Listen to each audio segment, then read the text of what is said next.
श्री हरि विष्णु। आज हम सुनेंगे कार्तिक मास महात्म्य कथा का अध्याय 5। राजा पृथु बोले, हे नारद जी, आपने कार्तिक मास में स्नान का फल कहा, अब अन्य मासों में विधि पूर्वक स्नान करने की विधि, नियम और उद्यापन की विधि भी बतलाइए। देवर्षि नारद ने कहा, हे राजन, आप भगवान विष्णु के अंश से उत्पन्न हुए हैं, अतः यह बात आपको ज्ञात ही है, फिर भी आपको यथाचित विधान बतलाता हूँ। आश्विन माह में शुक्ल पक्ष की एकादशी से कार्तिक के व्रत करने चाहिए। ब्रह्म मुहूर्त में उठकर जल का पात्र लेकर गांव से बाहर पूर्व अथवा उत्तर दिशा में जाना चाहिए। उसके बाद जो मनुष्य मुख शुद्धि नहीं करता, उसे किसी भी मंत्र का फल प्राप्त नहीं होता है। अतः दांत और जीभ को पूर्ण रूप से शुद्ध करना चाहिए और निम्नलिखित मंत्र का उच्चारण करते हुए दातुन तोड़नी चाहिए। हे वनस्पतये, आप मुझे आयु, कीर्ति, तेज, प्रज्ञा, पशु, संपत्ति, महाज्ञान, बुद्धि और विद्या प्रदान करो।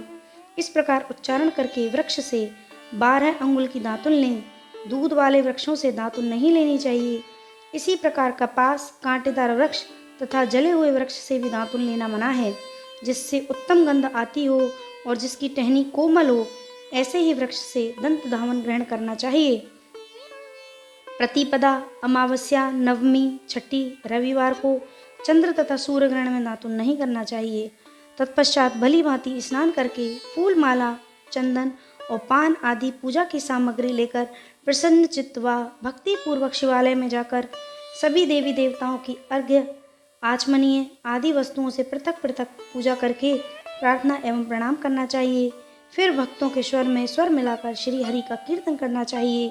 मंदिर में जो गायक भगवान श्री हरि का कीर्तन करने आए हों, उनका माला, चंदन, तांबूल आदि से पूजन करना चाहिए, क्योंकि देवालयों में भगवान विष्णु को अपनी तपस्या, योग और दान द्वारा प्रसन्न करते थे।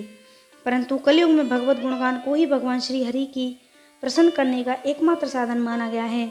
नारद जी राजा पृथु से बोले, हे राजन, एक बार मैंने भगवान से पूछा कि हे प्रभु, आप सबसे अधिक कहाँ निवास करते हैं? इसका उत्तर देते हुए भगवान ने कहा, हे नारद, मैं बैकुंठ या योगियों के हृदय में ही निवास नहीं करता, अपितु जहाँ मेरे भक्त मेरा कीर्तन करते हैं, मैं वहाँ अवश्य निवास करता हूँ। जो मनुष्य चंदन, माला आदि से मेरे भक्तों का पूजन करते हैं, उनसे मेरी ऐसी प्रीति होती है जैसे कि मेरे पूजन से भी नहीं हो सकती। नारद जी ने फिर कहा, शिरीष, धतूरा, गिरजा, चमेली, केसर, कंदार और कटहल के फूलों व चावलों से भगवान विष्णु की पूजा नहीं करनी चाहिए।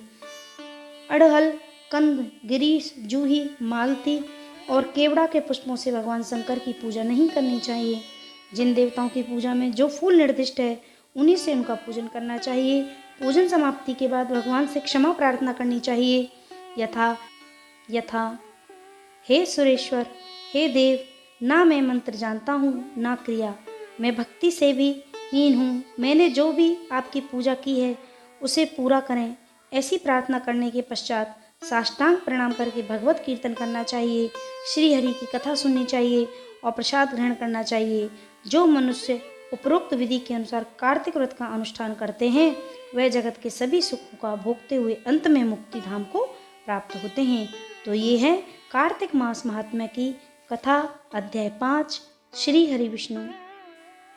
For more videos, please like, share and subscribe my YouTube channel, Kaushal's Fun Creativity.